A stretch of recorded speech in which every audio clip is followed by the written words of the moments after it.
Good morning, students. Today we are going to start new article, that is expression for the force experienced by test charge. पहले हम 1 के लिए करेंगे, फिर number of source charges के लिए करेंगे.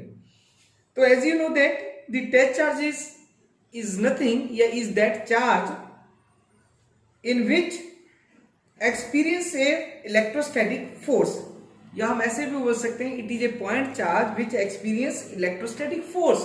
सोर्स की डेफिनेशन भी हमने पिछले आर्टिकल में डिस्कस किया था. जो source charge it is a point charge that exert electrostatic force. तो now this expression for the force experience by touch charge, let us consider a source charge small q having the position vector capital R. Let the position vector of the test charge q naught be R naught as shown in figure. Then the vectorial representation या distance of the test charge from the source charge is R vector modulus is equal to R naught vector minus R vector in modulus form. So by using the Coulomb's law of force, या by using the Coulomb's force law, F is equal to 1/4 pi epsilon naught Q1 Q2 upon R Q into R vector.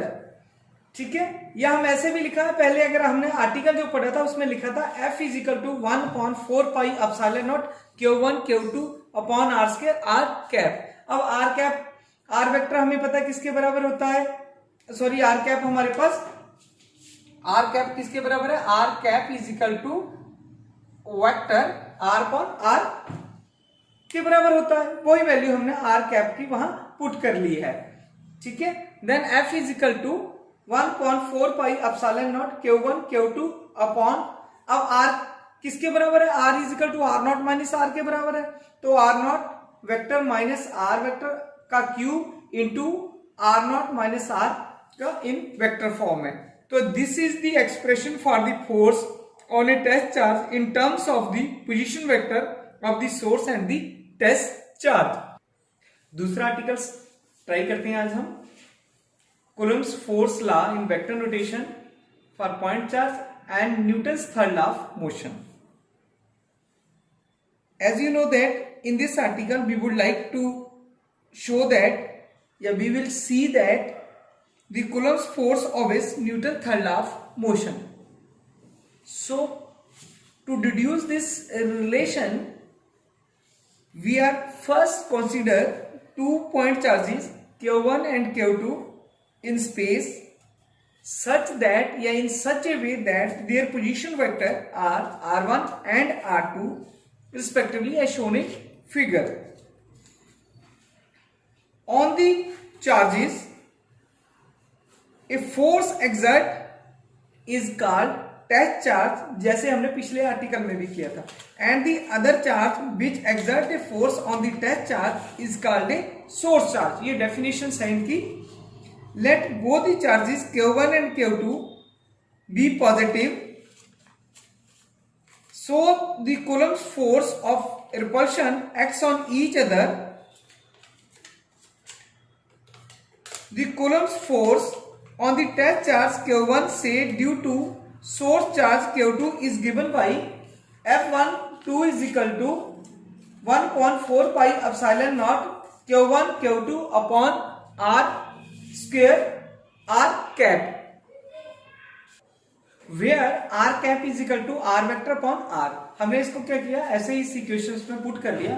Then we have the result F12 is equal to 1/4 pi epsilon naught. किसी book में K भी लिखा होगा क्योंकि हमें पता है कि जो K किसके बराबर होता है, 1/4 pi epsilon naught के बराबर होता है. कंफ्यूज नहीं होना है.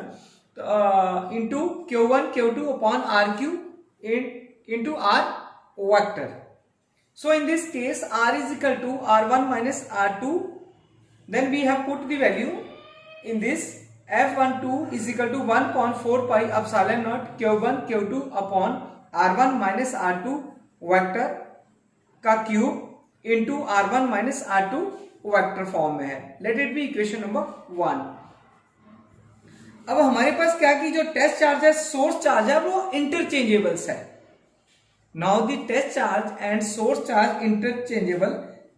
कैसे कि a test charge Q1 becomes the source charge and the test charge and the charge Q2 becomes the test charge. So Coulomb's law of force on the test charge on the test source charge Q2 due to the source charge Q1 is given by F21 is equal to 1.4 pi epsilon naught Q1 Q2 upon R2 minus R1 vector का cube into R2 minus R1 in vector form. Let it be equation number 2। अगर हम इनको compare करते हैं, जो चीज cancel होती है वो कैंसिल कर सकते हैं और हमारे पास क्या बच के आता है। अगर आप देखते हो कि R1 minus R2 is equal to minus R2 minus R1। So comparing equation number 1 and 2, then we have F12 is equal to minus F21, या बुक में ऐसे भी लिखा जा सकता है F21 is equal to minus F12, वो किसी भी फॉर्म में हो सकता। तो which is the Newton's third law of motion? As you know that the action and reactions are equal and opposite, hence Coulomb's law obeys Newton's third law of motion. Next है हमारे पास article principle of superpositions, या हम ऐसे भी बोल सकते हैं इसको force on a test charge due to a number of source charges. ये मॉडिफाई वर्जन ही है बेसिकली इसका।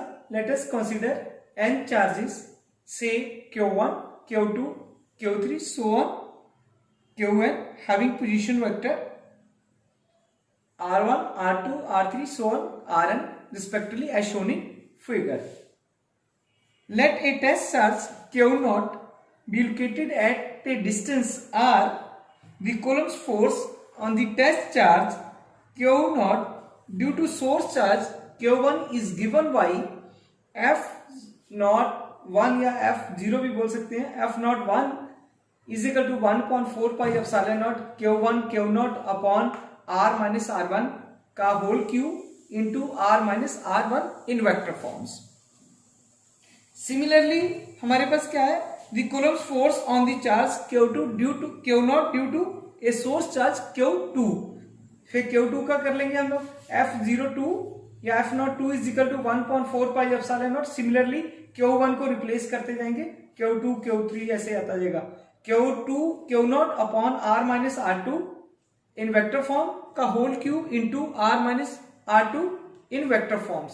सिमिलरली F3 के लिए करेंगे, सो ऑन F0 N के लिए करेंगे, क्योंकि हमने N चार्जेस माने हैं और उनका वेक्टर फॉर्म भी या वेक्टर पोजीशन वेक्टर भी Rn है।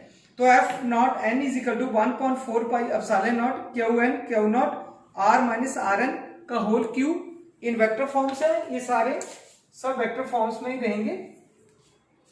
ओके, देन उसके बाद जब हमारे पास n चार्जेस आ गए तो अब हम क्या करेंगे, टोटल फोर्स को देखेंगे कि जो नेट फोर्स है या टोटल फोर्स है, the net force on the test charge Q0 due to Q1 Q2 so on Qn source charges is the vector sum of the forces F01 plus F02 plus F03 so on F0n, या principle of superposition भी बोल सकते हैं इसको।